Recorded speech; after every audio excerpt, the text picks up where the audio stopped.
Guys, ഇപ്പോൾ നിങ്ങൾ കണ്ടതെല്ലാം വളരെ യൂസ്ഫുൾ ആയിട്ടുള്ള വെബ്സൈറ്റുകളാണ്. ഇങ്ങനെ ഓരോ രാജ്യങ്ങളും പല വെബ്സൈറ്റ്സും പല പരിപാടികളും കൊടുത്തിട്ടുണ്ട്. അപ്പോൾ ഈ വീഡിയോ കാണാൻ വരുന്നത് കൂടുതലും നമ്മുടെ ഇൻസ്റ്റാഗ്രാമിൽ നമ്മുടെ വീഡിയോ കണ്ട് വന്നവരായിരിക്കും, ആ ഓപ്പർച്യൂണിറ്റിയുടെ വീഡിയോ അല്ലേ. അപ്പോൾ നിങ്ങൾ അറിഞ്ഞ പോലെ തന്നെ കഴിഞ്ഞ ദിവസങ്ങൾ നമ്മുടെ നാട്ടിലെ മീഡിയാസൊക്കെ പറഞ്ഞ പോലെ തന്നെ ഇന്ത്യ ജർമ്മനി കൂടുതൽ ആഴത്തിലുള്ള ബന്ധം ഏർപ്പെട്ടിരിക്കുന്നു. US പോയാലെന്താ, ജർമ്മനി വന്നില്ലേ എന്നുള്ള ഒരു സന്തോഷത്തിലാണ് ഞാനും. കാരണം വെച്ചാൽ US നമുക്ക് H1B വിസ തരാം, ഗ്രീൻ കാർഡ് തരാം, അത് തരാം, ഇത് തരാം എന്നൊക്കെ പറഞ്ഞ് ലാസ്റ്റ് ഇപ്പോൾ തുണി നോക്കി കാണിക്കുക. ആ സമയത്ത് ജർമ്മനി ഈടെ മക്കളെ കയറി വേണം, H1B വിസ അവന്മാർ തന്നില്ലെങ്കിൽ ഞങ്ങൾ വേറെ വിസ തരണം എന്നൊക്കെ പറഞ്ഞ് വിളിച്ചത് ജർമ്മനിയായിരുന്നു. അപ്പോൾ നല്ലൊരു ന്യൂസ് കണ്ടപ്പോൾ നിങ്ങൾക്ക് ഷെയർ ചെയ്യണം തോന്നി. എങ്ങനെ അപ്പോൾ വീട്ടിലോട്ട് പോലെ ഒന്ന് സപ്പോർട്ട് ചെയ്യണം. ചാനൽ ഇഷ്ടപ്പെട്ടെന്ന് സബ്സ്ക്രൈബ് ചെയ്ത് നോട്ടിഫിക്കേഷൻ എനേബിൾ ഷെയർ ചെയ്യും, നിങ്ങളുടെ സുഹൃത്തുക്കൾക്ക് എല്ലാവർക്കും എത്തിക്കും. അപ്പോൾ ഗൈസ്, ഇൻസ്റ്റാഗ്രാമിൽ വീഡിയോ കണ്ട് വന്നവരുടെ അടുത്ത് എല്ലാ റിക്വസ്റ്റ് ഉണ്ട്. നിങ്ങൾ ആദ്യമായിട്ടാണെങ്കിൽ നമ്മുടെ ചാനലൊന്ന് സപ്പോർട്ട് ചെയ്യണം, സബ്സ്ക്രൈബ് ചെയ്യണം. കാരണം വെച്ചാൽ നിങ്ങളുടെ സപ്പോർട്ടും ഇങ്ങനെയൊക്കെ ഉള്ളതുകൊണ്ടാണ് കൂടുതൽ വീഡിയോസ് ചെയ്യാനായിട്ട് നമുക്കൊരു പ്രചോദനം എന്ന് മാത്രം. അപ്പോൾ നമുക്കറിയാം, ഓൾറെഡി ഇന്ത്യ ജർമ്മനി നല്ല ബന്ധത്തിലാണ്. ഓക്കെ, നമ്മുടെ കേരളത്തിൽ നമ്മുടെ ജർമ്മൻ ചാൻസലറും കാര്യങ്ങളൊക്കെ വന്നിട്ട് അംബാസഡറൊക്കെ വന്നിട്ട് ഒരുപാട് ഇൻസ്റ്റിറ്റ്യൂട്ടൊക്കെ സന്ദർശിച്ച് അവിടെയുള്ള സ്കിൽഡ് ആയിട്ടുള്ള ആളുകളെ ജർമ്മനിയിലേക്ക് എത്തിക്കാൻ വേണ്ടി പല പരിപാടികൾ നടക്കുന്നുണ്ട് കേരള ഗവൺമെൻറ്റിൻ്റെ നേതൃത്വത്തിൽ. അതിൻ്റെ ഒപ്പം തന്നെ നമുക്കറിയാം, ജർമ്മൻ റെയിൽവേയിലേക്ക് വേണ്ടി ഇന്ത്യയിൽ നിന്ന് ഒരുപാട് റിക്രൂട്ട് ചെയ്യാൻ നോക്കുന്നുണ്ട്, തുടങ്ങുന്നു എന്നൊക്കെ പറഞ്ഞിട്ടുള്ള പല ന്യൂസുകളും ഞാൻ തന്നെ വീഡിയോ ചെയ്ത് പറഞ്ഞിട്ടുണ്ട്. ഇതൊക്കെ ന്യൂസുകൾ ഓൾറെഡി ഇവിടെ റിപ്പോർട്ട് ചെയ്തിട്ടുള്ളതാണ് അല്ലേ. അപ്പോൾ അതിൻ്റെ ഇടയിൽ പുതിയൊരു സംഭവം വന്നിട്ടുണ്ട്. ആ സംഭവമാണ് നമ്മളിപ്പോൾ നിങ്ങൾ മുന്നിലോട്ട് കാണിച്ചുകൊണ്ടിരിക്കുന്നത്. അതായത് ജർമ്മനി ഇന്ത്യ പുതിയ എക്കണോമിക് ആൻഡ് സെക്യൂരിറ്റി ടൈസ് ഉണ്ടാക്കിയിരിക്കുന്നു. ഇതിനകത്ത് പല സെക്ടേഴ്സിലും ഇന്ത്യക്കാർക്കും ജർമ്മൻകാർക്കും വളരെ യൂസ്ഫുൾ ആവുന്ന പരിപാടികളാണ്. അതിനകത്ത് സ്കിൽ ഡെവലപ്മെൻറ്റ് എന്നുള്ള സൈഡിൽ ഇന്ത്യയിലുള്ള പ്രൊഫഷണൽസിന് ജർമ്മനിയിലേക്ക് അവസരങ്ങൾ കിട്ടാനുള്ള സാധ്യതകളും വർദ്ധിച്ചിരിക്കുന്നു. അതാണ് നമ്മൾ പറഞ്ഞിരിക്കുന്നത്. ഓക്കെ, വീഡിയോ അതിലാണ് പറയാൻ പോകുന്നത്. അതിനോടൊപ്പം തന്നെ ഇത് കിട്ടുമെന്ന് പറയുന്നുണ്ട്. അപ്പോൾ നമുക്ക് ഇത് എവിടെ കിട്ടും, എങ്ങനെ കിട്ടും എന്നുള്ള നിങ്ങളുടെ ചോദ്യങ്ങളില്ലേ, അതിനൊക്കെ ഉത്തരവാണ് നമ്മൾ തരാൻ പോകുന്നത് കേട്ടോ. കാരണം എന്ന് വെച്ച് കഴിഞ്ഞാൽ പല വഴിയിൽ പല രീതിയിൽ നമുക്ക് നോക്കാം എന്ന് മാത്രമാണ്. അപ്പോൾ ഇതിൽ ശരിക്കും പറഞ്ഞു കഴിഞ്ഞാൽ ഇപ്പോൾ US ഇന്ത്യ നല്ല ബന്ധത്തിലാണ്, പക്ഷേ US നല്ല ബന്ധത്തിലല്ല. US പ്രശ്നം എന്ന് വെച്ച് കഴിഞ്ഞാൽ ഇന്ത്യ റഷ്യയിൽ നിന്ന് ഓയിൽ മേടിക്കുന്നു, ഇറാൻ്റെ കൂടെ മറ്റ് ബിസിനസ് ചെയ്യുന്നതൊക്കെ പറഞ്ഞിട്ട് കച്ചറ അടിപിടി. അതിൻ്റെ ദേഷ്യത്തിൻ്റെ പുറത്ത്, അതായത് നമ്മുടെ ഓപ്പറേഷൻ സിന്ദൂറിൻ്റെ എന്താ പറയുക, അത് നിർത്തിയത് ഞാനാണ് ഇടപെട്ട് എന്ന് പറഞ്ഞ് ബാധിച്ചുകൊണ്ടിരിക്കുന്ന ട്രംപിനെ നൈസായിട്ട് നമ്മുടെ പ്രധാനമന്ത്രി നൈസായിട്ടൊന്ന് ഊക്കിയിട്ടു. അപ്പോൾ അതാണ് പ്രശ്നം. അപ്പോൾ അതുകൊണ്ട് ഇപ്പോൾ താരിഫ് പരിപാടിയൊക്കെ ആയിട്ട് നടന്നുകൊണ്ടിരിക്കുകയാണ് ട്രംപ് അണ്ണൻ. അതുകൊണ്ട് അതിൻ്റെ പേരിൽ H1B വിസക്കാരെ അങ്ങോട്ട് ക്രൂശിക്കുക. അതിൻ്റെ പേരിൽ ഒരു H1B വിസയിലേക്ക് പോകാൻ നിന്ന, ഇല്ലെങ്കിൽ ആ വിസ റിന്യൂ ചെയ്യാൻ കിട്ടാത്ത ഒരു പുള്ളിക്കാരി സൂയിസൈഡ് ചെയ്ത് നമ്മൾ മാധ്യമങ്ങൾ ന്യൂസാക്കിയിട്ടുണ്ട്. പക്ഷേ ഞാൻ വീഡിയോ ചെയ്തിട്ടില്ലായിരുന്നു. ന്യൂസ് ഞാൻ കണ്ടായിരുന്നു. ഓക്കെ, അതിൻ്റെ ഇടയിലാണ് ജർമ്മനി ഇങ്ങനെയുള്ള പുതിയ പരിപാടി വരുന്നത്. അതിനകത്ത് സ്കിൽ ഡെവലപ്മെൻറ്റ് എന്ന സെക്ടറിനകത്ത് IT, engineering, health care, construction, അല്ലാതെ മറ്റ് വിഭാഗങ്ങളുണ്ട് കേട്ടോ. ഓക്കെ, അവരെയൊക്കെ ജർമ്മനിയിലേക്ക് ആവശ്യമുണ്ട്. ലേബർ ഷോർട്ടേജാണ് കാരണം. അതുമായിട്ട് ബന്ധപ്പെട്ട് അതായത് 2024 ഒക്ടോബറിൽ ഒരു അപ്ഡേറ്റ് ഉണ്ടായിരുന്നു. അതായത് എല്ലാ വർഷവും പ്രതിവർഷം ജർമ്മനി ഒരു കോട്ട സിസ്റ്റം വെച്ചിട്ടുണ്ട്. ഈ കോട്ടയിൽ നമുക്ക് ഇന്ത്യക്കാർക്ക് 20,000 വിസകളാണ് ഇതുവരെ കൊടുത്തുകൊണ്ടിരുന്നത്. ആ കോട്ടയുമായി ബന്ധപ്പെട്ടിട്ട് നമുക്ക് അത് 90,000 വിസയിലേക്ക് ഉയർത്തി. വലിയൊരു കാര്യമാണ്. 20,000 ഇവിടെ കിടക്കുന്നത്, 90,000 ഇവിടെ കിടക്കുന്നില്ലേ. സോ നമുക്ക് കിട്ടാനുള്ള ഓപ്പർച്യൂണിറ്റീസ് കൂടും. അപ്പോൾ നമ്മൾ ആക്റ്റീവായിട്ട് ട്രൈ ചെയ്യണം. ഓക്കെ, അത് IT-കാരാവട്ടെ, എൻജിനീയേഴ്സ് ആവട്ടെ, ഇനി ഹെൽത്ത് കെയർ ആവട്ടെ, ഇനി കൺസ്ട്രക്ഷൻ ആവട്ടെ. പക്ഷേ ജർമ്മനി എന്ന് പറയുമ്പോൾ നമുക്ക് എല്ലാവർക്കും അറിയാം, അവിടെ ജർമ്മൻ ലാംഗ്വേജാണ്. ഇംഗ്ലീഷ് വെച്ച് ഗുസ്തി പിടിക്കാം എന്ന് പറഞ്ഞാൽ നടപടിയാവില്ല. ഉള്ളതുള്ള പോലെ പറയുന്നത്, ഓപ്പർച്യൂണിറ്റി വരുമ്പോൾ ഓപ്പർച്യൂണിറ്റി തന്നെ. പക്ഷേ അതിനുവേണ്ടി ഹാർഡ് വർക്ക് ചെയ്യാത്ത ഒരാൾക്കും ഈ ഓപ്പർച്യൂണിറ്റി കിട്ടില്ല. അത് അവിടെ 90,000 വിസ തന്നിരിക്കുന്നു എന്ന് പറഞ്ഞിട്ട് നിങ്ങൾ പോയാൽ കിട്ടില്ല. അതിന് proper qualification, proper language, experience പറഞ്ഞ കാര്യങ്ങളൊക്കെ വേണം, എങ്കിലേ കിട്ടൂ. അല്ലാതെ മോദി അവിടെ പോയിട്ട് വിസ ഉണ്ടാക്കി എന്ന് പറഞ്ഞിട്ട് നമുക്ക് തരണമെന്നില്ല, അത് കിട്ടൂലെന്നേ. ഓക്കെ, അത് മനസ്സിലാക്കി വയ്ക്കുക. അത് നിങ്ങൾ അതിന് പരിശ്രമിക്കണം. എസ്പെഷ്യലി ഒരു കേസ് പറയാണ്ട് ഓപ്പർച്യൂണിറ്റീസ് ഉണ്ട് പല രാജ്യങ്ങളിലും. ഇപ്പോൾ ഗ്രീസല്ല, നമ്മുടെ ജോർജിയ ഇപ്പോൾ IT-കാരെ ക്ഷണിച്ചുകൊണ്ടിരിക്കുന്നു കണ്ട്. പക്ഷേ ഇതിനൊന്നും എക്സ്പീരിയൻസ് നോളജ് ഇല്ലാത്തവർ അവിടെ പോയിട്ട് വല്ല കാര്യമുണ്ടോ? ഇല്ല. അപ്പോൾ ജർമ്മനിയിൽ പോകുമ്പോൾ ജർമ്മൻ ലാംഗ്വേജ് വേണം. ജർമ്മൻ ലാംഗ്വേജ് ഇപ്പോൾ നിങ്ങൾ വെറുതെ എടുത്ത് ജോലി കിട്ടുന്ന എന്താ ഉറപ്പ്? വെറുതെ എടുത്ത് പൈസ കളയണം എന്ന് പറഞ്ഞു കഴിഞ്ഞാൽ വേണ്ട, എടുക്കണ്ട. നിങ്ങൾ ട്രൈ ചെയ്യരുത്. കാരണം എന്ന് വെച്ചാൽ എന്തെങ്കിലും ചെയ്യാതെ എന്തെങ്കിലുമൊക്കെ കിട്ടണം എന്ന് പറഞ്ഞു കഴിഞ്ഞാൽ എങ്ങനെ നടപടിയാവാനാ അല്ലേ? ജർമ്മനി ജോലി കിട്ടണമെങ്കിൽ ജർമ്മൻ ലാംഗ്വേജ് വേണം. പക്ഷേ ജോലി കിട്ടുമെന്ന് ചോദിച്ചു കഴിഞ്ഞാൽ അതൊക്കെ ഭാഗ്യത്തിന് ഡിപ്പെൻഡ് ചെയ്തിരിക്കും, എല്ലാം ഇരിക്കും. അപ്പോൾ നിങ്ങൾ ചിന്തിക്കുക, നിങ്ങൾ ജർമ്മൻ ലാംഗ്വേജ് എടുക്കണോ വേണ്ടേ എന്നുള്ളത്. അത് എടുക്കാൻ താല്പര്യമുള്ളവർക്ക്. ഓക്കെ. അപ്പോൾ പറയാമെന്ന് പറഞ്ഞു കഴിഞ്ഞാൽ ഐ ടിക്കാർക്ക് തീർച്ചയായിട്ടും ഇപ്പോൾ ലാംഗ്വേജ് ഒരു വലിയൊരു ടാസ്ക് അല്ലായിരിക്കും. പക്ഷേ എന്നാലും ജർമ്മനിയിൽ ജീവിക്കാൻ ലാംഗ്വേജ് എന്തായാലും വേണം. നമ്മൾ ആ കൺട്രി പോയി വിസിറ്റ് ചെയ്ത് അവിടുത്തെ ഐ ടിക്കാരൊക്കെ ഇൻ്റർവ്യൂ ചെയ്തിട്ടുണ്ടായിരുന്നു. അപ്പോൾ അവരുടെ എക്സ്പീരിയൻസ് ഒക്കെ വെച്ചിട്ടാണ് പറയുന്നത്.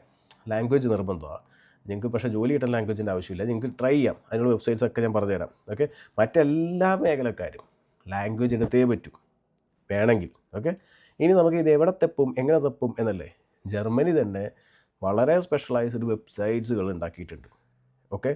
ഇതിലൂടെ തപ്പിയാൽ മതി. അതുപോലെ ജർമ്മനി തന്നെ വെബിനാർസും അതേപോലെ തന്നെ മറ്റ് പരിപാടികളൊക്കെ ആയിട്ട് ഫോറിനേഴ്സിനെ അട്രാക്റ്റ് ചെയ്യാനായിട്ട് വരുന്നുണ്ട്.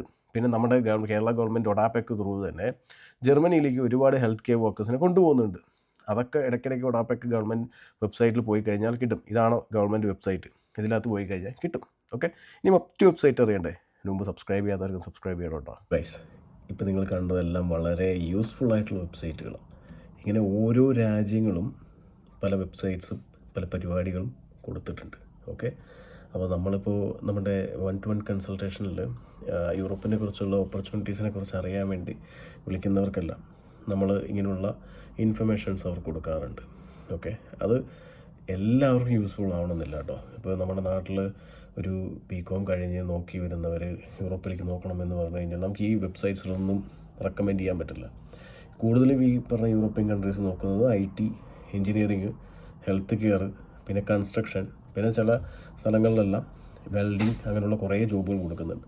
അവിടേക്കൊക്കെ നമുക്ക് ട്രൈ ചെയ്യാം. ഓപ്പർച്യൂണിറ്റീസ് കാണുന്നതൊക്കെ പറഞ്ഞു തരാൻ പറ്റും. ഈ വീഡിയോ നിങ്ങൾക്ക് ഇൻഫോർമേറ്റീവായിട്ട് തോന്നിയിട്ടുണ്ടെങ്കിൽ നിങ്ങളുടെ സുഹൃത്തുക്കൾക്ക് ഗ്രൂപ്പുകളിലേക്കൊക്കെ ഒന്ന് ഷെയർ ചെയ്ത് കൊടുക്കുക. ഒന്ന് സപ്പോർട്ട് ചെയ്യുക, സബ്സ്ക്രൈബ് ചെയ്യുക. കൂടുതൽ ഇങ്ങനെയുള്ള ഇൻഫർമേഷൻസ് ആയിട്ട് വരാനുള്ള ഒരു പ്രചോദനമാവട്ടെ. കാണാം. Bye guys. ഇപ്പോൾ നിങ്ങൾ താഴത്ത് നമ്മൾ കുറച്ച് വെബ്സൈറ്റ്സ് കാണിച്ചു തരാമെന്ന് വിചാരിക്കുന്നു. ഓക്കെ. അപ്പോൾ അതിനകത്ത് ആദ്യം തന്നെ ഗവൺമെൻറ് ഒഫീഷ്യൽ വെബ്സൈറ്റ്സാണ്. നമ്മൾ വേറെ വെബ്സൈറ്റ്സ് ഒന്നും റെക്കമെൻഡ് ചെയ്യുന്നില്ല, ഒഫീഷ്യൽ വെബ്സൈറ്റ്സ് മാത്രമാണ് നമുക്ക് റെക്കമെൻഡ് ചെയ്യുന്നത്. അതിലാണ് ഓപ്പർച്യൂണിറ്റീസ് ഉള്ളത്. ഓക്കെ. സോ ഗൈസ്, നിങ്ങൾ മേക്ക് ഇറ്റ് ഇൻ ജർമ്മനി എന്നുള്ള വെബ്സൈറ്റ്, ഞാനതിൻ്റെ ലിങ്കൊന്നും സ്പെഷ്യലായിട്ട് താഴത്ത് പിൻ ചെയ്യുന്നില്ല. നിങ്ങൾക്ക് ഓൾറെഡി മുകളിൽ എഴുതിയിട്ടുണ്ട്. അതുപോലും അടിക്കാൻ പറ്റാത്തവരാണെന്നുണ്ടെങ്കിൽ വേണ്ട, ജോലി മേടിക്കണ്ട എന്ന് എനിക്ക് പറയാനുള്ളൂ. അത്രയും മരുങ്ങാൻ മടിയുള്ള ആളുകൾ. ഓക്കെ. ഇത് ശരിക്കും പറഞ്ഞു കഴിഞ്ഞാൽ ഒരു ഫോറിനേഴ്സിന് വേണ്ടി ക്രിയേറ്റ് ചെയ്തിട്ടുള്ളൊരു വെബ്സൈറ്റാണ്. ഓക്കെ. ഇതിനകത്ത് നിങ്ങൾക്ക് ജർമ്മനിയിലേക്ക് എത്തിപ്പെടാൻ ഏതൊക്കെ വഴികളുണ്ടോ ആ വഴികൾ മൊത്തം ഈ വെബ്സൈറ്റിനകത്ത് കൊടുത്തിട്ടുണ്ട്. ഞാൻ EU ബ്ലൂ കാർഡിനെ കുറിച്ച് ഒരുപാട് പറഞ്ഞിട്ടുണ്ട്. EU ബ്ലൂ കാർഡിനെ കുറിച്ച് അറിയാത്തവരാണെന്നുണ്ടെങ്കിൽ താഴത്ത് കമൻറ്റ് ചെയ്യുക EU ബ്ലൂ കാർഡ് എന്നുള്ളത്. തീർച്ചയായിട്ടും നിങ്ങൾക്ക് എത്രത്തോളം ആൾക്കാർ താല്പര്യമുണ്ട് എന്നനുസരിച്ചിട്ട് ഞാനൊരു വീഡിയോ ചെയ്തു തരാം. കാരണം വെച്ചാൽ അത് ഒരു ഓപ്പർച്യൂണിറ്റിയാണ്. പല വീഡിയോയിൽ പറഞ്ഞിട്ടുണ്ട്, വീണ്ടും ആവർത്തിക്കുകയാണെന്ന് മാത്രമേ ഉള്ളൂ. ഓക്കെ. അതുപോലെ തന്നെ finding A job in Germany opportunity card. So അത് നമ്മൾ ഈ വീഡിയോൻ്റെ ഏറ്റവും അവസാനം സംസാരിക്കാം. അതുപോലെ EU ബ്ലൂ കാർഡും ഏറ്റവും അവസാനം സംസാരിക്കാം. ഓക്കെ. അതുപോലെ ജോബ് ലിസ്റ്റിങ്ങും. ഈ Germany make it in Germany എന്നുള്ള വെബ്സൈറ്റ് സ്പെഷ്യലി ഫോർ ഫോറിനേഴ്സാണ്, അതായത് റിക്രൂട്ട് ചെയ്യാനായിട്ട്. ഓക്കെ. ഇതിനകത്ത് ഒരുപാട് പരിപാടികൾ ഇതിനകത്ത് നടക്കും. ഒന്ന് എന്താ പറയുക, വെബിനാർസ്. ഓക്കെ. കുറേ വെബിനാർസ് നടക്കും. ചില വെബിനാർസ് നിങ്ങൾക്ക് പുറത്ത് നിന്ന് വിദേശ രാജ്യങ്ങളിൽ നിന്ന് ട്രൈ ചെയ്യാൻ പറ്റും, ചില വെബിനാർസ് ട്രൈ ചെയ്യാൻ പറ്റില്ല. അതൊക്കെ ഇവിടെ ഇങ്ങനെ കൊടുക്കും. ഓക്കെ. നിങ്ങൾക്ക് അതിനനുസരിച്ച് നോക്കിയിട്ട് വെബിനാർസ് അറ്റൻഡ് ചെയ്യുക. ജോബിനെ കുറിച്ച് എങ്ങനെ ജോബ് ഫൈൻഡിങ് വെബിനാർസ് ആയിരിക്കും. ഓക്കെ. എവിടെ ഫൈൻഡ് ചെയ്യണം, എങ്ങനെ ഫൈൻഡ് ചെയ്യണം, എങ്ങനെ ഒരു CV ഉണ്ടാക്കണം, ഇൻ്റർവ്യൂ, അതിനൊക്കെയുള്ള വളരെ യൂസ്ഫുൾ ആയിട്ടുള്ള വെബിനാർസ് ആയിരിക്കും നിങ്ങൾക്ക് തരുന്നത്. ഓക്കെ. ഇത് events four living and working in Germany, ഇതൊക്കെ നിങ്ങൾക്ക് വേണ്ടിയിട്ടുള്ള ഒഫീഷ്യൽ ഇൻഫോർമേറ്റീവ് പ്ലാറ്റ്ഫോംസ് ആണ്. ഒരു തട്ടിപ്പും വെട്ടിപ്പില്ലാതെ നിങ്ങൾക്ക് ഡയറക്റ്റ് കയറിയിട്ട് ചെയ്യാൻ പറ്റും കേട്ടോ. പിന്നെ make IT in Germany. Okay. IT experts wanted. ഇതിൽ ശരിക്കും പറഞ്ഞാൽ ഇവർ കൂടുതൽ IT ആളുകളെ ഫോക്കസ് ചെയ്തിട്ടുള്ളൊരു പരിപാടിയാണെങ്കിൽ പോലും മറ്റൊരുപാട് ജോബുകൾ ഇവിടെ പോസ്റ്റ് ചെയ്തിട്ടുണ്ട്. ഓക്കെ. നിങ്ങൾക്ക് നോക്കാം. നേഴ്സിംഗ് പ്രൊഫഷണൽസ് ഉണ്ട്, occupations in health care and social sectors, teaching and education 1292 ജോബുകൾ പോസ്റ്റ് ചെയ്തിട്ടുണ്ട്. അതുപോലെ തന്നെ കൺസ്ട്രക്ഷൻ ആർക്കിടെക്റ്റ് ആ ഒരു സൈഡിലുള്ള 164 ആ ഏരിയയിലുള്ള 164 ജോബുകളോടെ പോസ്റ്റ് ചെയ്തിട്ടുണ്ട്. അതുപോലെ തന്നെ അഗ്രികൾച്ചർ, ഫോറസ്ട്രി, ഫാമിംഗ് ആൻഡ് ഗാർഡനിങ്ങിന് ഒരു 9 ജോബ്സ് പോസ്റ്റ് ചെയ്തിട്ടുണ്ട്. നോക്കൂ. ഇതിനകത്ത് IT പ്രൊജക്റ്റ് കോർഡിനേറ്റർ കിടക്കുന്നുണ്ട്. Okay. Project managers. Okay. Office assistant, social, അതൊക്കെ കിട്ടുന്ന എനിക്ക് ഉറപ്പ് പറയാൻ പറ്റില്ല. ലാംഗ്വേജ് കമ്പൾസറി, സോഷ്യൽ വർക്കേഴ്സ് ഉണ്ട്. ഇതിലൊക്കെ ജോബുകളുണ്ട്, ഇവിടെയൊക്കെ ജോബുകളും ഉണ്ട്. പക്ഷേ ലാംഗ്വേജ് ഇമ്പോർട്ടൻ്റ് ആണ് കേട്ടോ. ഓക്കെ, അതല്ലാതെ ഇപ്പോൾ മോഡി വന്നിട്ട് 90,000 വിസ ഇന്ത്യക്കാർക്ക് കൂട്ടി തന്നു എന്ന് പറഞ്ഞിട്ട് കിട്ടണമെന്നുണ്ടെങ്കിൽ നമ്മൾക്ക് കഴിവുണ്ടായിരിക്കണം, അതിന് നമ്മൾ എന്തെങ്കിലും ചെയ്തിരിക്കണം എന്നുള്ളത്. ഇതൊക്കെ ജോബുകൾ നിങ്ങൾക്ക് കിട്ടാനുള്ളതാണ്. ഈ ഒരു വെബ്സൈറ്റിനകത്ത് സകല ജോലികളെക്കുറിച്ചും അതുപോലെ തന്നെ മറ്റ് പല കാര്യങ്ങളെക്കുറിച്ചും നിങ്ങൾക്ക് ഫുൾ ഡീറ്റെയിൽസ് കിട്ടും. സ്റ്റഡി ഇൻ ജർമ്മനി, തട്ടിപ്പിൽ പെടുന്നതിന് മുമ്പ് ഇതേപോലുള്ള വെബ്സൈറ്റൊക്കെ സന്ദർശിക്കുക. അതുപോലെ തന്നെ ഓപ്പർച്യൂണിറ്റി കാർഡ് കാര്യങ്ങൾ, വിസ പ്രൊസീജിയേഴ്സ് കാര്യങ്ങൾ, ലിവിങ് ഇൻ ജർമ്മനി, ഇങ്ങനെ കുറേ ഇൻഫർമേറ്റീവ് സംഭവങ്ങൾ നിങ്ങൾക്ക് ലഭിക്കും. സർവീസസും ഉണ്ട്, ഇങ്ങനെ കുറേ വെബിനാർസ് ഉണ്ട്, ഇവൻറ്റ്സ് ഉണ്ട്, പല സർവീസസും ഇവർ ഓഫർ ചെയ്യുന്നുണ്ട്. സോ മസ്റ്റായിട്ട് നിങ്ങൾ അത് എന്താ പറയുക, ട്രൈ ചെയ്യുക. ഇതേപോലെ തന്നെ മറ്റൊരു വെബ്സൈറ്റാണ് മേക്ക് ഇറ്റ് ഇൻ മ്യൂണിക് എന്നുള്ള വെബ്സൈറ്റ്. അന്ന് ഞാൻ ഈ ഒരു സ്ഥലത്തേക്ക് പോയപ്പോൾ ഇങ്ങനൊരു വെബ്സൈറ്റുള്ള കാര്യം ഞാൻ അറിഞ്ഞില്ല. പക്ഷേ റീസെൻ്റ്ലി ലോഞ്ച് ചെയ്തൊരു വെബ്സൈറ്റാണ് കേട്ടോ. അപ്പോൾ ഇതിനകത്തും നിങ്ങൾക്ക് സമാനമായിട്ടുള്ള, അതായത് മ്യൂണിക് എന്നുള്ള ഏരിയയ്ക്കകത്ത് വരുന്ന ജോബുകൾ, ഫോറിനേഴ്സിന് വേണ്ടിയിട്ടുള്ള ഇംഗ്ലീഷ് സ്പീക്കിംഗ് ജോബുകൾ ഈ ഒരു സ്പെഷ്യൽ വെബ്സൈറ്റിനായിട്ട് നിങ്ങൾക്ക് കൊടുക്കും. ആ ഒരു മുനിസിപ്പാലിറ്റിയുടെ അണ്ടറിൽ ഇല്ലെങ്കിൽ ആ ഒരു സ്റ്റേറ്റിൻ്റെ അണ്ടറിൽ കിട്ടുന്ന കുറച്ച് ജോബുകൾ കാര്യങ്ങൾ ആ സ്റ്റേറ്റ് നിങ്ങൾക്ക് മുന്നിലോട്ട് എത്തിക്കാൻ വേണ്ടിയുള്ള ഒരു പ്ലാറ്റ്ഫോം എന്ന് മാത്രമേ ഉള്ളൂ. ഇതിനകത്ത് കുറേ ഉണ്ട്. Planning to move to Munich എന്നുള്ളതിൽ apply for a visa, attend online consultation, seminars എല്ലാം ഉണ്ട് കേട്ടോ. ഇതിനകത്തൊരു കാര്യം എന്ന് വെച്ച് കഴിഞ്ഞാൽ നമുക്ക് ഓൺലൈൻ കൺസൾട്ടേഷൻസും സെമിനാർസും കിട്ടും. ഓക്കെ, ഇതാണ് master your Munich job search എന്നുള്ളതിൽ ഇങ്ങനെ കുറേ വെബിനാർസ് നിങ്ങൾക്ക് വളരെ യൂസ്ഫുൾ ആയിട്ടുള്ള കാര്യങ്ങൾ നിങ്ങൾക്ക് ഇവിടെ ലഭിക്കും. അപ്പോൾ ഇതൊക്കെ ഒരു ഏജൻസി പോയി പെടുന്നതിന് മുമ്പ് ഇതൊക്കെ ട്രൈ ചെയ്യുക കേട്ടോ. അപ്പോൾ ഞാൻ പെട്ടെന്ന് പറഞ്ഞു പോവുകയാണ്. കാരണം എന്ന് വെച്ച് കഴിഞ്ഞാൽ ഇതൊക്കെ അത്യാവശ്യം വിദ്യാഭ്യാസം ഉള്ളവരാണ്, ഇല്ലെങ്കിൽ അറിയാവുന്ന ആൾക്കാരാണ്, ഈ വിദേശത്തേക്ക് പോയി കഴിഞ്ഞാൽ സർവൈവ് ചെയ്യാൻ പറ്റുന്ന ആൾക്കാരാണ് എൻ്റെ വീഡിയോ കാണുന്നത് എനിക്ക് വിശ്വസിക്കാം അല്ലേ. സോ അതുകൊണ്ട് അവർക്ക് എഴുതാനും വായിക്കാനും അറിയണം. അതല്ലെങ്കിൽ നിങ്ങൾ ഈ കൺട്രിയിലേക്ക് പോയിട്ട് കാര്യമില്ല എന്നുള്ളതാണ് മറ്റൊരു കാര്യം.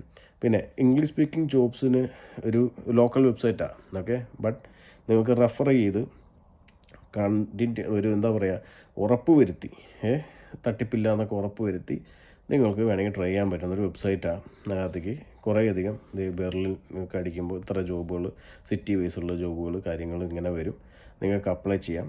ഓക്കെ, ഇത് കണ്ടോ, ഇഷ്ടം പോലെ IT എഞ്ചിനീയറിംഗ്, IT റിലേറ്റഡ് ജോബുകളാണ് കിടക്കുന്നത്. സോ ഇതൊക്കെ നിങ്ങൾ അപ്ലൈ ചെയ്യുക. ഇതിൻ്റെ വെബ്സൈറ്റിൻ്റെ ലിങ്ക് ഒന്നും നിങ്ങളിപ്പോൾ എവിടെയും താഴത്തെ പ്രതീക്ഷിക്കേണ്ട. കാരണം ഇതിൽ വളരെ വ്യക്തമായിട്ട് നിങ്ങൾക്ക് കൊടുത്തിട്ടുണ്ട്, നിങ്ങൾക്ക് നോക്കിയാൽ കാണാൻ പറ്റും. ഫുൾ IT ജോബ്സുകളാണ് കേട്ടോ, ഫുൾ IT ജോബ്സുകളാണ്. ഈ ഒരു വെബ്സൈറ്റ് ശരിക്കും വളരെ യൂസ്ഫുള്ളാണ് കേട്ടോ. കുറേ ആൾക്കാർക്ക് വളരെ യൂസ്ഫുള്ളായിരിക്കും. കാരണം എന്ന് വെച്ച് കഴിഞ്ഞാൽ ഇത്രയധികം ജോബുകൾ, ഇംഗ്ലീഷ് സ്പീക്കിംഗ് ജോബുകൾ ആ ഒരു ഇതിനകത്ത് കിടക്കുന്നു എന്ന് പറയുമ്പോൾ നമുക്കെല്ലാം അപ്ലൈ ചെയ്യാൻ പറ്റും. നമുക്ക് ജോബ് കിട്ടാനുള്ള സാധ്യതകളുണ്ട്. എനിവേ ട്രൈ ചെയ്യുക, നിങ്ങളുടെ ലക്ക്. ഓക്കെ, പിന്നെ ഇടയ്ക്കിടയ്ക്ക് ഞാൻ പരിചയപ്പെടുത്തുന്ന മറ്റൊരു വെബ്സൈറ്റാണ് യൂറോസ് എന്നുള്ള വെബ്സൈറ്റ്. നമ്മൾ ഇതേപോലെ ജോബ് ഹണ്ട് വീഡിയോസൊക്കെ ചെയ്തുകൊണ്ടിരിക്കുന്ന സമയത്ത് ഒരുപാട് പേർക്ക് നമ്മുടെ വീഡിയോ കണ്ട് ജോലി കിട്ടിയതൊക്കെ ഈ യൂറോസ് എന്നുള്ള വെബ്സൈറ്റ് ത്രൂ ആയിരുന്നു. ഓക്കെ, യൂറോസ് എന്നുള്ള വെബ്സൈറ്റിൽ ഒരുപാട് പേര് ജോബ് കിട്ടി. അയർലൻഡ് പോയിട്ടുണ്ട്, ഫ്രാൻസ് പോയിട്ടുണ്ട്, പോളണ്ടിൽ പോയിരിക്കുന്ന ആൾക്കാരുണ്ട്. ഇതൊന്നും ഏജൻസി വഴിയല്ല, സ്വന്തം കഴിവുകൊണ്ട് ട്രൈ ചെയ്ത് പോയതാണ്. ഓക്കെ, അത് നിങ്ങൾക്ക് ട്രൈ ചെയ്യാൻ പറ്റും. നിങ്ങൾക്ക് ഈ ഒരു വെബ്സൈറ്റ്, ഇത് ഒഫീഷ്യൽ വെബ്സൈറ്റാണ്, യൂറോപ്പിൻ്റെ ഒഫീഷ്യൽ വെബ്സൈറ്റാണ്. അപ്പോൾ ഈ ഒരു വെബ്സൈറ്റിൽ പോയി കഴിഞ്ഞാൽ ഇത്രയും രാജ്യങ്ങളുടെ പേരും ലിസ്റ്റുകളും അവിടുത്തെ ജോബുകൾ ലിസ്റ്റ് ചെയ്തിരിക്കുന്നത് കാണാൻ സാധിക്കും. ഇപ്പോൾ നമുക്കിതിനകത്ത് എല്ലാ രാജ്യത്തേക്കും അപ്ലൈ ചെയ്യാം കേട്ടോ. ജർമ്മനിയിൽ കയറി അപ്ലൈ ചെയ്ത് കഴിഞ്ഞാൽ ജർമ്മനിയിലെ ജോബുകൾ ഇതേപോലെ ലിസ്റ്റ് ചെയ്തിരിക്കുന്നത് കാണാൻ പറ്റും. ഓക്കെ, അപ്പോൾ നിങ്ങൾക്ക് പറ്റുന്ന ജോബുകൾ ഉണ്ടെങ്കിൽ അപ്ലൈ ചെയ്യുക. ഇതും അത്യാവശ്യം ട്രസ്റ്റബിളാണ്. ഇതിനകത്ത് കാര്യം എന്ന് വെച്ച് കഴിഞ്ഞാൽ നിങ്ങൾക്ക് വളരെ എന്താ പറയുക, എംപ്ലോയറെ ഡയറക്റ്റുമായിട്ട് സംസാരിക്കാൻ പറ്റും. അത് വളരെ ഇമ്പോർട്ടൻ്റ് ആയിട്ടുള്ള കാര്യമാണ്. കാരണം ഇവിടെ അതിൻ്റെ ഡീറ്റെയിൽസും ഇമെയിൽ ഐഡിയും പരിപാടിയൊക്കെ കൊടുക്കും. അപ്പോൾ എംപ്ലോയർ ഡീറ്റെയിൽ ആയിട്ട് നിങ്ങൾക്ക് സംസാരിക്കാൻ പറ്റും. തട്ടിപ്പിൽ പെടാതെ ഡയറക്റ്റ് എംപ്ലോയറായിട്ട് സംസാരിച്ച് നിങ്ങൾക്ക് നോക്കാൻ പറ്റും. ഓക്കെ, പിന്നെ ഇതൊരു ജോബ്സ് എന്ന് പറഞ്ഞിട്ട് ഒരു മെഡിക്കൽ ജോബ്സിൻ്റെ ഇതിന് വേണ്ടിയുള്ളൊരു പരിപാടിയാണ്. ഓക്കെ, സോ അതിൻ്റെ വെബ്സൈറ്റിൻ്റെ പേര് മുകളിൽ കൊടുത്തിട്ടുണ്ട്, നിങ്ങൾ ട്രൈ ചെയ്യുക. മെഡിക്കൽ ജോബ്സിനൊക്കെ ജർമ്മൻ ലാംഗ്വേജ് 100% വേണം, അതില്ലാതെ നടക്കില്ല. അപ്പോൾ അതുണ്ടെങ്കിൽ മാത്രം, അതൊക്കെ എടുത്തിരിക്കുന്നവർ മാത്രം, അങ്ങനെയുള്ളവർക്കേ ഉള്ളൂ അവസരം, അല്ലാത്തവർക്ക് അവസരമില്ല. പിന്നെ IT ജോബുകാർക്ക് പിന്നെയും ട്രൈ ചെയ്യാം എന്നുള്ളത് മാത്രമേ ഉള്ളൂ. ഓക്കെ, പിന്നെ നമുക്ക് ഇനി വരാൻ പോകുന്നത് ഓപ്പർച്യൂണിറ്റി കാർഡിലേക്ക്. ഓപ്പർച്യൂണിറ്റി കാർഡിനുള്ള സെപ്പറേറ്റ് വീഡിയോ നമ്മുടെ യൂട്യൂബ് ചാനൽ കിടക്കുന്നുണ്ട്. സ്റ്റെപ്പ് ബൈ സ്റ്റെപ്പായിട്ട് എങ്ങനെ ഓപ്പർച്യൂണിറ്റി കാർഡ് അപ്ലൈ ചെയ്യാം. അതെന്ന് വെച്ച് കഴിഞ്ഞാൽ ഒരു 12 മന്ത്സിൻ്റെ വിസയാണ്. ഓക്കെ, ജോബ് അന്വേഷിക്കാൻ വേണ്ടിയിട്ട്. അപ്പോൾ ഒരുപാട് പേര് ആ വിസയിൽ പോയിട്ടുണ്ട്. കുറേ ആൾക്കാർ അവിടെ പോയി പെട്ട് കിടക്കുന്നുണ്ട്. കാരണം എന്താണെന്ന് വെച്ച് കഴിഞ്ഞാൽ ലാംഗ്വേജ് ഇല്ല. എല്ലാവരും അവസരം കണ്ടു, 12 മന്ത്സ് അവിടെ പോയി നിൽക്കാമല്ലോ എന്ന് പറഞ്ഞ് ചാടി കയറി പോയി. പക്ഷേ ജോലി കിട്ടുന്നില്ല. ജോലി കിട്ടാൻ പാർട്ട് ടൈം പോലും കിട്ടാൻ കുറച്ച് ബുദ്ധിമുട്ടുന്ന ആൾക്കാരുണ്ടായിരുന്നു എന്നൊക്കെ ഞാൻ അറിഞ്ഞു. സോ അതുകൊണ്ട് തന്നെ ഓപ്പർച്യൂണിറ്റി കാർഡ് ഒരു ഓപ്പർച്യൂണിറ്റി തന്നെയാണ്. 12 മന്ത്സിൻ്റെ വിസ നിങ്ങൾക്ക് കിട്ടും. ഒരു തട്ടിപ്പും വെട്ടിപ്പും ഏജൻസി ഇല്ലാതെ നിങ്ങൾക്ക് ഡയറക്റ്റ് കയറി അപ്ലൈ ചെയ്യാൻ പറ്റും. സ്റ്റെപ്പ് ബൈ സ്റ്റെപ്പ് ആയിട്ടുള്ള വീഡിയോ നമ്മുടെ യൂട്യൂബ് ചാനലിൽ കിടക്കുന്നുണ്ട്. നിങ്ങൾക്ക് സമയമുണ്ടെങ്കിൽ ട്രൈ ചെയ്യാം. ബട്ട് ജർമ്മൻ ലാംഗ്വേജ് പഠിച്ചിട്ട് IT-കാർ, എഞ്ചിനീയർ, ഹെൽത്ത് കെയർ, കൺസ്ട്രക്ഷൻ ജോബുള്ള ആളുകളൊക്കെ ഇതേപോലെ ലാംഗ്വേജ് പഠിച്ചു വേണമെങ്കിൽ ഓപ്പർച്യൂണിറ്റി കാർഡ് എടുത്ത് ഒരു വിസയുടെ ആവശ്യമില്ല. നിങ്ങൾ അപ്ലൈ ചെയ്ത് നിങ്ങൾ ക്വാളിഫൈഡ് ആണെങ്കിൽ ഗവൺമെൻറ് നിങ്ങൾക്ക് വിസ തരുന്നത്. ഒരു എംപ്ലോയറിൻ്റെ ആവശ്യമില്ലാതെ നിങ്ങൾക്ക് പോകാൻ പറ്റുന്നൊരു കാര്യമാണ്. അവിടെ ചെന്നിട്ട് എംപ്ലോയറെ ഫൈൻഡ് ഔട്ട് ചെയ്താൽ മതി. പിന്നെ ഉള്ളത് EU ബ്ലൂ കാർഡാണ്. EU ബ്ലൂ കാർഡ് സകല യൂറോപ്യൻ രാജ്യങ്ങൾക്കുള്ള ഒരു സംഭവം. നമുക്ക് പല മലയാളികളും EU ബ്ലൂ കാർഡ് വഴി പോയിട്ടുണ്ട്. പക്ഷേ ആരും ഇതേപോലെ പബ്ലിക്കിലായിട്ട് വന്ന് പറഞ്ഞിട്ടില്ല. ഒരാളെ മാത്രം ഞാൻ ഇൻ്റർവ്യൂ ചെയ്ത് മുന്നോട്ട് കൊണ്ടുവന്നിട്ടുണ്ട്. അതൊരു ഒരു സിസ്റ്റം എന്തെന്ന് വെച്ച് കഴിഞ്ഞാൽ, ഇപ്പോൾ നിങ്ങൾ ജർമ്മനിയിലൊരു സാലറി ലിമിറ്റ് ഉണ്ട്. ഒരു 40,000 43,000 euro per year salary limit ഉണ്ട്. അതിന് മേലെ ഒരു സാലറി കിട്ടിയ ഒരു എംപ്ലോയിക്ക്, അതായത് ഏതെങ്കിലും ഒരു കമ്പനി നിങ്ങൾക്ക് ഒരു ഓഫർ ചെയ്തു 40,000 യൂറോ മേലെ ശമ്പളം നിങ്ങൾക്ക് ഉണ്ടെന്ന് വെച്ച് കഴിഞ്ഞാൽ നിങ്ങൾക്ക് അവരുടെ സ്പോൺസർഷിപ്പ് ആവശ്യമില്ല. നിങ്ങൾക്ക് നിങ്ങളെ തന്നെ സ്പോൺസർ ചെയ്ത് നിങ്ങൾ തന്നെ വിസ പ്രോസസ്സ് ചെയ്ത് നിങ്ങൾക്ക് ആ രാജ്യത്തെത്തി ആ കമ്പനിയിൽ വർക്ക് ചെയ്യാൻ പറ്റും. ഇതാണ് സംഭവം. അതായത് സെൽഫ് സ്പോൺസർ ചെയ്തിട്ട് പോകാൻ പറ്റുന്ന ഒരു ക്രൈറ്റീരിയയാണ് ഈ ബ്ലൂ കാർഡ്. പക്ഷേ ഇമ്പോർട്ടൻറ്റ് ജോബ് ഓഫർ വേണം. ആ പറഞ്ഞ ജോബ് ക്രൈറ്റീരിയ, അത് സാലറി ക്രൈറ്റീരിയയുടെ മേലെയുള്ളൊരു ജോബ് ഓഫർ വേണം. ഓക്കെ, അപ്പോൾ ഇതൊക്കെ ഇങ്ങനെയുള്ള ഓപ്പർച്യൂണിറ്റീസ് ഒരുപാടുണ്ട്. സോ പലർക്കും നമ്മുടെ 1-to-1 കൺസൾട്ടേഷനുള്ള കാര്യങ്ങളൊക്കെ പറഞ്ഞു കൊടുത്തിട്ടുണ്ട്. അത് കഴിവുള്ളവരൊക്കെ ട്രൈ ചെയ്യുന്നുണ്ട്, കിട്ടുന്നവരൊക്കെ കയറി പോകുന്നുണ്ട്. ഓക്കെ, എന്തായാലും ഇങ്ങനെയുള്ള ചില ഇൻഫർമേറ്റീവ് വീഡിയോസ് നമ്മുടെ ചാനലിൽ ഇനിയും വരും. ജസ്റ്റ് ഒന്ന് സപ്പോർട്ട് ചെയ്ത് കൂടെ കൂടിക്കും.